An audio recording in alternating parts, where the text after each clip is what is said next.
Governor of Tamil Nadu, Sri R.N. Ravi, Chief Minister of Tamil Nadu, Sri M.K. Stalin, colleagues in the Union Council of Ministry, ministers of the Tamil Nadu government, members of parliament, members of the Tamil Nadu Assembly, sisters and brothers of Tamil Nadu, Vanakkam.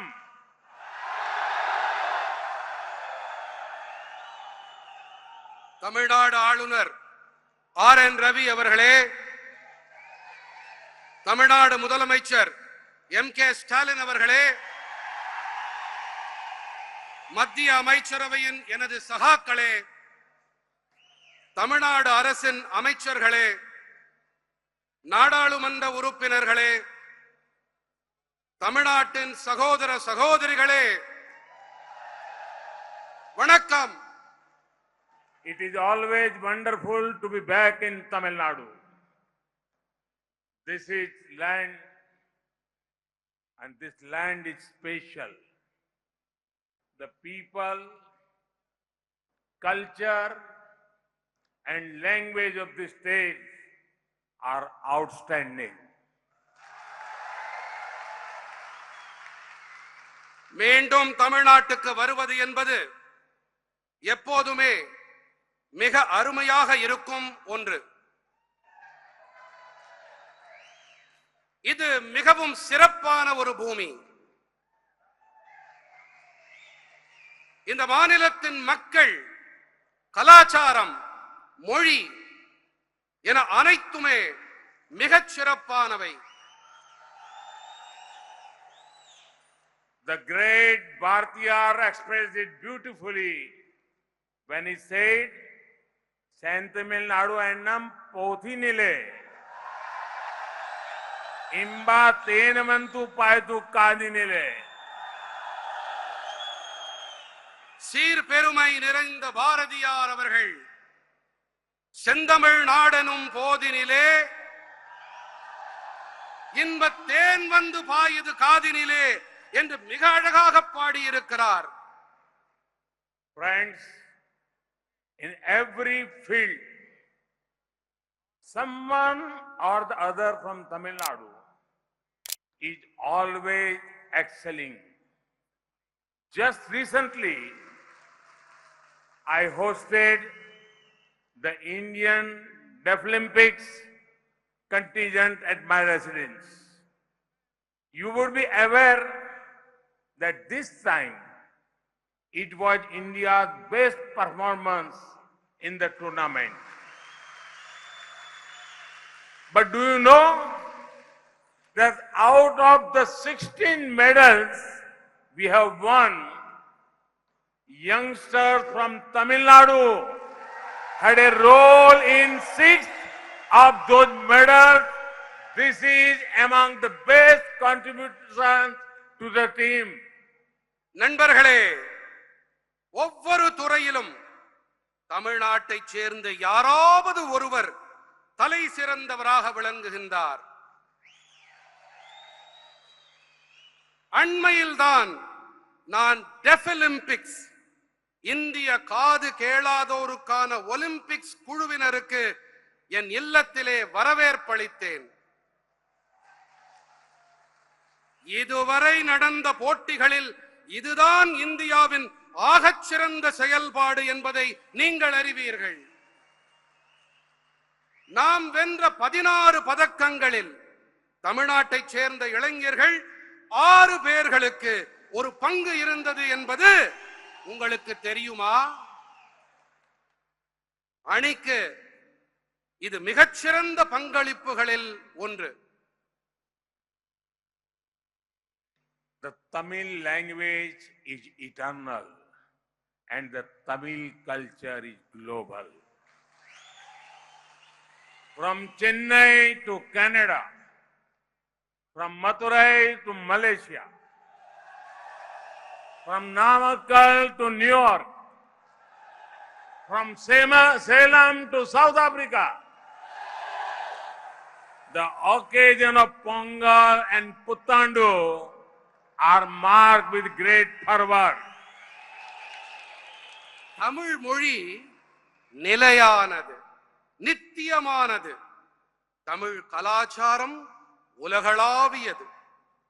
Chennai முதல் Canada வரை, மதுரை முதல் Malaysia வரை, நாமக்கல் முதல் New York வரை, சேலம் முதல் தென்னாப்பிரிக்கா வரை பொங்கல் மற்றும் புத்தாண்டு காலங்கள் மிகுந்த ஆர்வம் நிறைந்தவை.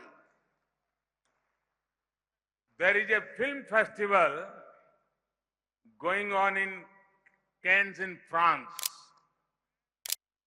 There, the son of this great soil of Tamil Nadu, Thiru L. Murugan, walked the red carpet in traditional Tamil attire. It made Tamils all over the world very proud.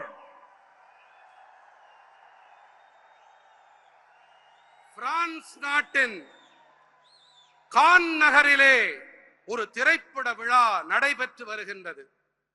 அங்கே இந்த மகத்துவம் வாய்ந்த தமிழ்நாட்டின் மைந்தரான எல் முருகன் அவர்கள் தமிழ்நாட்டுக்கே உரிய பாரம்பரியமான ஆடையிலே சிவப்பு கம்பளத்தின் மீது நடந்தார். இது உலகெங்கிலும் உள்ள தமிழர்களை பெருமிதம் கொள்ளச் செய்தது. Friends, we have gathered here to celebrate yet another glorious chapter of Tamil Nadu's development journey. Projects worth over 31,000 crore rupees are either inaugurated or the foundation stones are being laid. We just saw the details of this project, but I do not want to make a few points. நண்பர்களே, தமிழ்நாட்டின் வளர்ச்சி பயணத்தின் மேலும் ஒரு உன்னதமான அத்தியாயத்தை கொண்டாட நாம் அனைவரும் இங்கே கூடியிருக்கின்றோம். 31,000 கோடி ரூபாய்க்கும் மேற்பட்ட திட்டங்கள் இங்கே ஒன்று தொடங்கப்பட இருக்கின்றன அல்லது அவற்றுக்கு அடிக்கல் நாட்டப்பட இருக்கின்றன. இந்த திட்டங்கள் பற்றிய விவரங்களை நாம் இப்போது பார்த்தோம். ஆனால் நான் சில விஷயங்களை குறிப்பிட விரும்புகின்றேன். The focus on road construction is clearly visible. We are doing so because it is directly linked to economic prosperity. The Bangalore-Chennai Expressway will connect two key centers of growth. The 4-lane elevated road connecting Chennai Port to Mathuravail will make Chennai Port more efficient and decongest city traffic. சாலை கட்டுமானத்தின் மீது செலுத்தப்பட்டிருக்கும் கவனம் தெளிவாக புலப்படுகிறது. இதை ஏன் இந்த வகையில் நாம் செய்கிறோம் என்றால், இது பொருளாதார வளமையோடு நேரடியாக தொடர்பு கொண்டது. பெங்களூரு சென்னை விரைவு சாலை 2 முக்கியமான வளர்ச்சி மையங்களை இணைக்கும். சென்னை துறைமுகத்தை மதுரவாயலோடு இணைக்கும் 4 வழி உயர்த்த பெற்ற பாதை சென்னை துறைமுகத்தை மேலும் திறன்மிக்கதாக ஆக்குவதோடு மாநகர போக்குவரத்து நெரிசலையும் குறைக்கும். Expansions of the Neraluru to Dharmapuri section and Minsuruti to Chittambaram, this section will have many benefits for people. I am particularly happy that 5 railway stations are being redeveloped This modernization and development is being done keeping in mind the needs of the future. At the same time, it will merge with local art and culture. The gauge conversion between Madurai and Teni will help my farmer sisters and brothers, giving them access to more markets. நெரலூரு முதல் தர்மபுரி வரையும் மீன் சுருட்டி முதல் சிதம்பரம் வரையுமான பகுதிகளின் விரிவாக்கம் மக்களுக்கு ஆதாயங்களை ஏற்படுத்தி கொடுக்கும். 5 railway நிலையங்கள் மீள் மேம்பாடு செய்யப்பட இருப்பது எனக்கு குறிப்பாக உவகையை அளிக்கிறது. எதிர்கால தேவைகளை கருத்தில் கொண்டு நவீனமயமாக்கலும் மேம்பாடும் செய்யப்படுகின்றன. அதே நேரத்தில் இது உள்ளூர் கலை கலாச்சாரம் ஆகியவற்றுக்கு இயைவானதாகவும் இருக்கும்.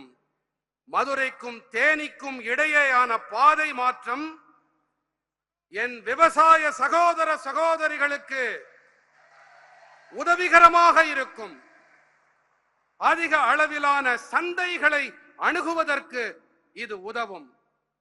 Friends, I would like to congratulate all those who will be getting houses as a part of the historic Chennai Lighthouse project under the PM Awas Yojana.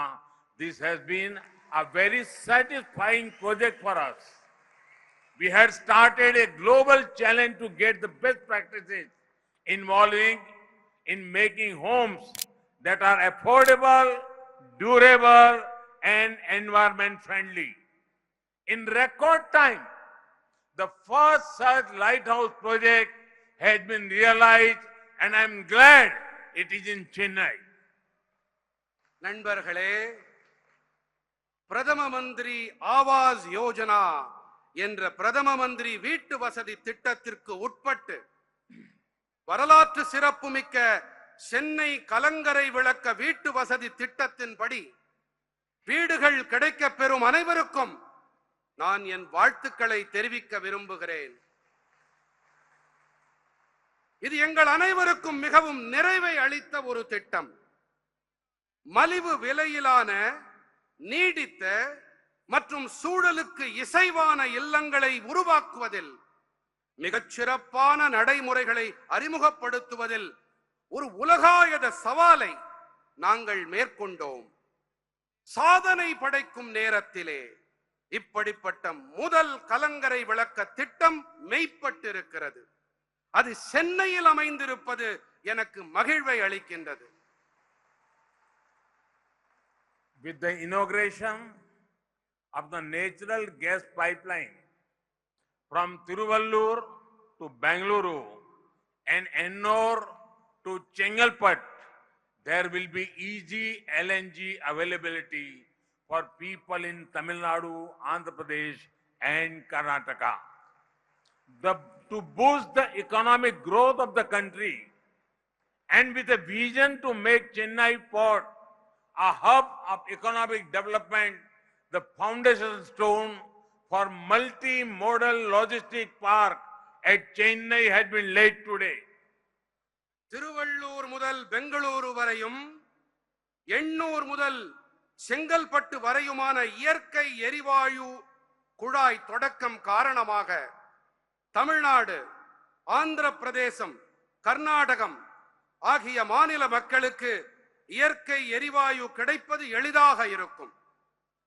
நாட்டின் பொருளாதார வளர்ச்சியை ஊக்கவும் சென்னை துறைமுகத்தை பொருளாதார வளர்ச்சியின் மையமாக ஆக்கும் தொலைநோக்கு பார்வையோடும் சென்னையில் ஒரு பல்நோக்கு ஏற்பாட்டியல் பூங்காவிற்கான அடிக்கல் இன்று நாட்டப்பட்டிருக்கின்றது. Our government is committed to develop such multi-modal logistic parks in other parts of the country. These multi-modal logistic parks will be a paradigm shift in freight ecosystem of our country. Each of these projects across various sectors will boost job creation, and our resolve to be Atmanirbhar. நாட்டின் பிற பாகங்களிலும் இப்படிப்பட்ட பல்நோக்கு ஏற்பாட்டியல் பூங்காக்களை அமைக்க எங்களுடைய அரசு அர்ப்பணிப்போடு இருக்கின்றது. இந்த பல்நோக்கு ஏற்பாட்டியல் பூங்காக்கள் நமது நாட்டிலே ஒரு முன்மாதிரி மாற்றத்தை ஏற்படுத்தும். பல்வேறு துறைகளிலும் இருக்கும் இந்த திட்டங்கள் ஒவ்வொன்றுமே வேலை வாய்ப்புகளையும் தற்சார்பு நிலை நோக்கிய நமது உறுதிப்பாட்டையும் ஊக்கப்படுத்தும். Friends, I'm sure each one of you wants your children to lead a better quality of life than you did. Each of you wants a glorious future for your children. Among the most important preconditions for that is top quality infrastructure. நண்பர்களே, நீங்கள் வாழ்ந்த வாழ்க்கையின் தரத்தை விட சிறப்பான ஒரு வாழ்க்கை தரத்தை உங்கள் குழந்தைகள் வாழ வேண்டும் என்று நீங்கள் அனைவரும் விரும்புவீர்கள் என்று நான் உறுதியாக நம்புகிறேன். உங்கள் குழந்தைகளுக்கு ஒரு சிறப்பான எதிர்காலத்தை உருவாக்க நீங்கள் ஒவ்வொருவருமே விரும்புவீர்கள். இதற்கு முக்கியமான அடிப்படை தேவைகளில் ஒன்றுதான் தலை சிறந்த உள்கட்டமைப்பு வசதிகள். History had taught us that those nations which gave topmost importance to infrastructure made the transition from developing to developed countries. The government of India is fully focused on building infrastructure that is a top quality and sustainable. When I talk about infrastructure, I refer to both social and physical infrastructure. எந்த நாடுகளெல்லாம் உள்கட்டமைப்பு வசதிகளுக்கு தலை சிறந்த முக்கியத்துவம் அளித்தனவோ அந்த நாடுகளெல்லாம் வளரும் நாடுகள் என்ற நிலையிலிருந்து வளர்ந்த நாடுகள் என்ற நிலைக்கு உயர்ந்தன என்பதை வரலாறு நமக்கு கற்பிக்கின்றது. தலை சிறந்த தரமும் நீடித்த தன்மையும் உடைய உள்கட்டமைப்பு வசதிகளை உருவாக்குவதில் இந்திய அரசாங்கம் முழு கவனத்தை செலுத்தி வருகின்றது. நான் உள்கட்டமைப்பு பற்றி பேசும்போது நான் சமூக மற்றும் புற கட்டமைப்பு பற்றியே குறிப்பிடுகின்றேன். By upgrading social infrastructure, we aim to achieve Garib Kalyan. Our emphasis on social infrastructure indicates our commitment to the principle of Sarvajan Hitaya, Sarvajan Sukhaya. Our government is working to achieve saturation level coverage for key schemes. Take any sector, toilets, housing, financial inclusion, we are working towards complete coverage. சமூக கட்டமைப்பை மேம்படுத்துவதன் வாயிலாக நம்மால் ஏழைகள் நலனை உறுதி செய்ய முடியும். சமூக கட்டமைப்பின் மீதான நமது முதன்மை அனைவரும் நலன் பெற்று இன்புற்றிருக்க வேண்டும் என்ற கோட்பாட்டிடம் நமக்கிருக்கும் அர்ப்பணிப்பை அடிக்கோடிட்டு காட்டுகின்றது. முக்கியமான திட்டங்களில் நிறை செறிவு நிலையை குறிக்கோளாக கொண்டு எங்கள் அரசு செயல்பட்டு வருகின்றது. எந்த துறையை எடுத்துக்கொண்டாலும் சரி, கழிப்பறைகளோ வீட்டு வசதியோ நிதிசார் உள்ளடக்கலோ அது எதுவாக இருந்தாலும் அவை அனைத்தும் அனைவரையும் சென்று சேர்வதை நோக்கி நாம் பயணிக்கின்றோம். We are working on ensuring drinking water to every household, Nal se Jal. When we do that, there is no scope left for exclusion or discrimination. And with the focus on physical infrastructure, the youth of India will benefit the most. It will help in fulfilling aspirations of the youth and will be used by the youth to create wealth and value. ஒவ்வொரு இல்லத்திற்கும் குடிநீரை கொண்டு சேர்க்கப்படுவதை உறுதி செய்ய பணியாற்றிக் கொண்டிருக்கின்றோம். நல் சே ஜல், குழாய் வழி குடிநீர். இப்படி நாம் செய்யும் போது பாரபட்சமோ விடுபட்டு போவதற்கான சாத்தியக்கூறோ இருக்காது. புற கட்டமைப்பு மீது கவனம் செலுத்தப்படும் போது இந்தியாவின் இளைஞர்கள்தான் அதிகம் பயன் பெறுவார்கள். இளைஞர்களின் எதிர்பார்ப்புகளை நிறைவேற்ற இது உதவுவதோடு செல்வத்தையும் மதிப்பையும் உருவாக்க இதை இளைஞர்கள் பயன்படுத்திக் கொள்வார்கள். Friends, our government has also gone beyond what was conventionally called infrastructure. Till a few years ago, infrastructure referred to roads, power and water. Today, we are working to expand India's gas pipeline network. Work is happening on highways. It is our vision to take high-speed internet to every village. Imagine the transformative potential of this. நண்பர்களே, பாரம்பரியமாக உள்கட்டமைப்பு என்று எது கருதப்படுகிறது? சாலைகள், மின்சாரம், நீர் ஆகியன மட்டுமே கருதப்பட்டன. இன்று நாம் இந்தியாவின் எரிவாயு குழாய் வலைப்பின்னலை விரிவாக்க செயல்பட்டுக் கொண்டிருக்கின்றோம். இணைய நெடுஞ்சாலைகள் மீதான பணிகள் நடைபெற்று வருகின்றன. அதிவேக இணையத்தை நாட்டின் ஒவ்வொரு கிராமத்திற்கும் கொண்டு செல்வதே எங்களுடைய தொலைநோக்கு பார்வை.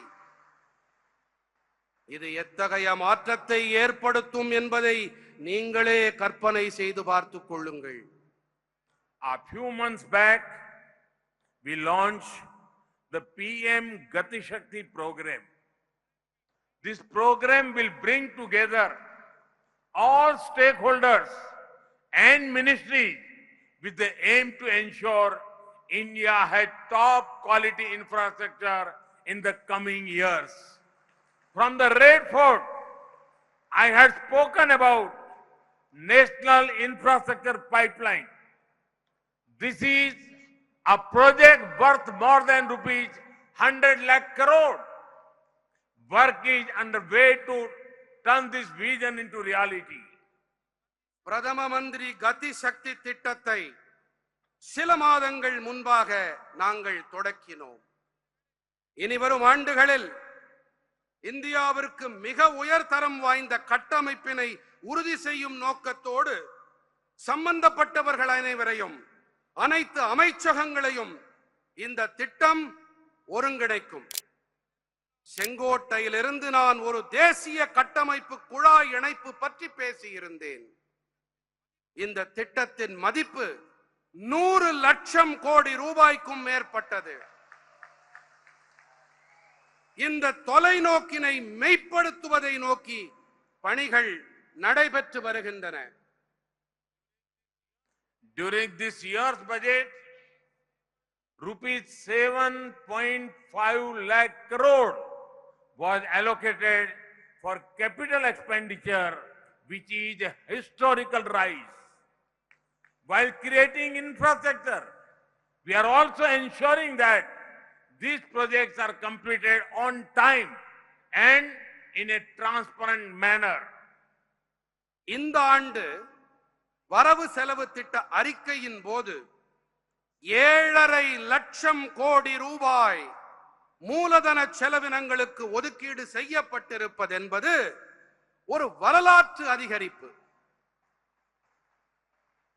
கட்டமைப்பை உருவாக்கும் வேளையில் இந்த திட்டங்கள் குறித்த நேரத்திலும் ஒளிவு மறைவற்ற வகையிலும் நிறைவு செய்யப்படுவதையும் நாங்கள் உறுதி செய்து வருகிறோம். Friends, the government of India is fully committed to to further popularizing Tamil language and culture. In January this year, the new campus of Central Institute of Classical Tamil was inaugurated in Chennai. The new campus is fully funded by the union government. It is equipped with a spacious library, an e-library, seminar halls, and multimedia halls. A Subramanya Bharati chair on Tamil studies at Banaras Hindu University was recently announced. Since BHU is located in my constituency, the joy was extra special. The national education policy gives special importance to promoting Indian languages.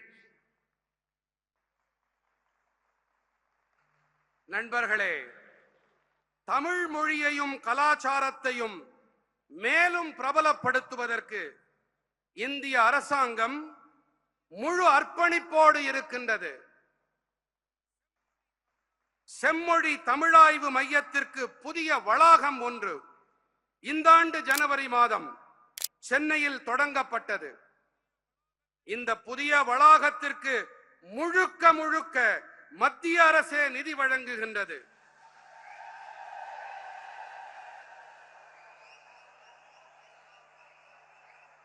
இங்கே விசாலமான ஒரு நூலகம், ஒரு மின்னணு நூலகம், கருத்தரங்கு கூடங்கள், பல்லூடக அரங்கம் ஒன்றும் அமைக்கப்பட்டிருக்கின்றது. பனாரஸ் இந்து பல்கலைக்கழகத்திலே தமிழ் படிப்புகளுக்கான சுப்பிரமணிய பாரதி பெயரிலான ஒரு இருக்கை அண்மையில்தான் அறிவிக்கப்பட்டது. பனாரஸ் இந்து பல்கலைக்கழகம் என் தொகுதியில் இருப்பதால் என்னுடைய உவகை கூடுதல் விசேஷமானது. இந்திய மொழிகளுக்கு ஊக்கமளிக்கும் வகையிலே தேசிய கல்விக் கொள்கை அவற்றுக்கு சிறப்பு முக்கியத்துவம் அளிக்கிறது.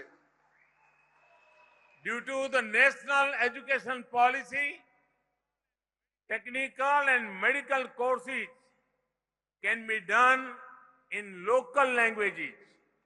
Youngsters from Tamil Nadu will benefit from this. தேசிய கல்விக் கொள்கை காரணமாக தொழில்நுட்ப மருத்துவ படிப்புகளை உள்ளூர் மொழிகளிலேயே படிக்க இயலும்.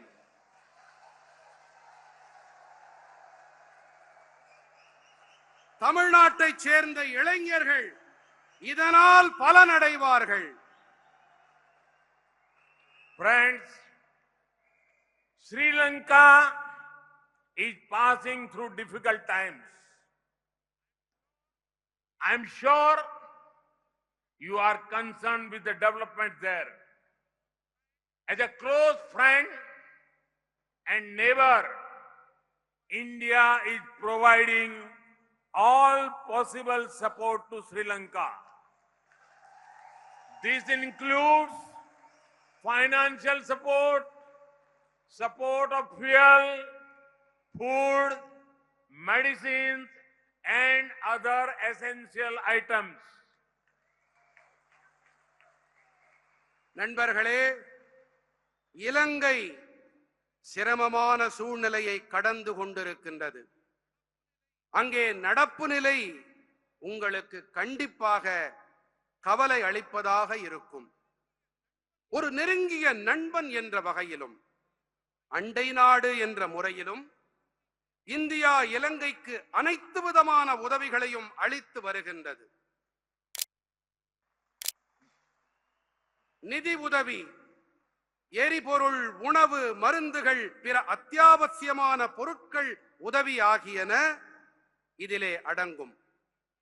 Many Indian organizations and individuals have sent assistance for their brothers and sisters in Sri Lanka, including Tamils in the north, in the east, and in the upcountry.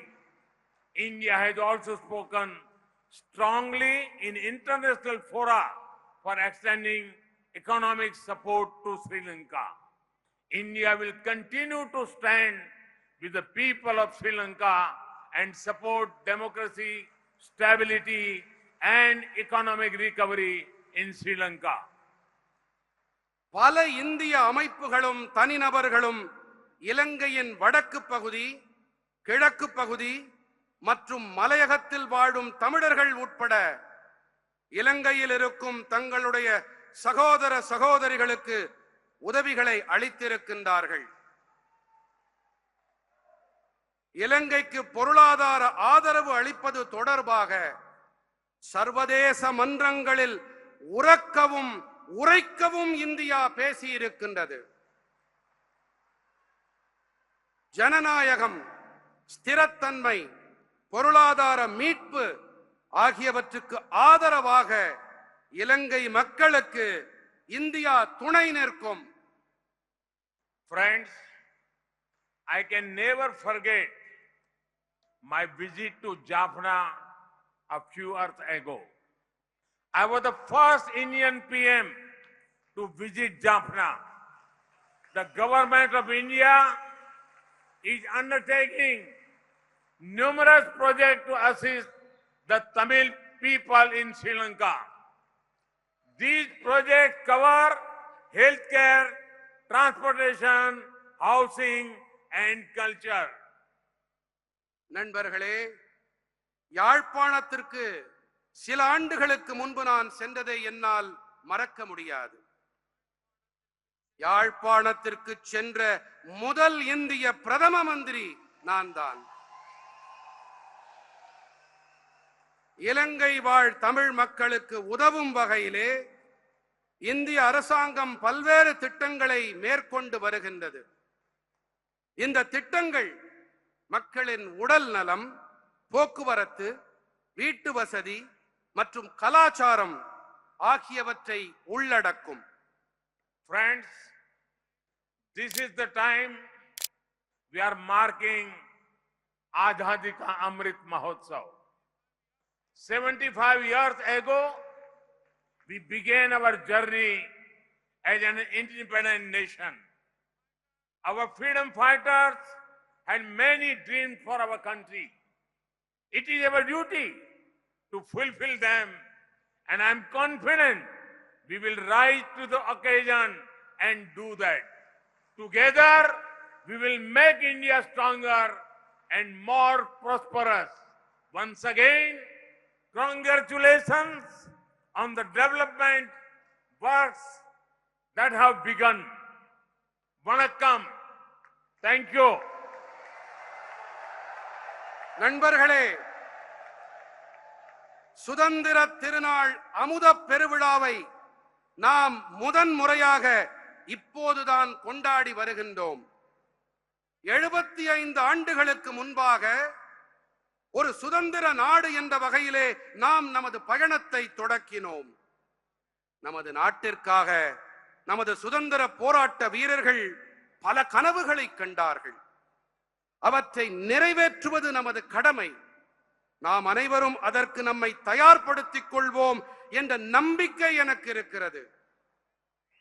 நாம் அனைவரும் இணைந்து இந்தியாவை பலமானதாகவும் மேலும் வளமானதாகவும் ஆக்குவோம். மீண்டும் ஒரு முறை தொடங்கப்பட்டிருக்கும் வளர்ச்சி திட்டங்களுக்கு, வளர்ச்சி பணிகளுக்கு அதற்கான நல்வாழ்த்துக்கள். வணக்கம், மிக்க நன்றி. भारत माता की, भारत माता की, भारत माता की, वंदे वंदे वंदे वंदे वंदे। बहुत बहुत धन्यवाद।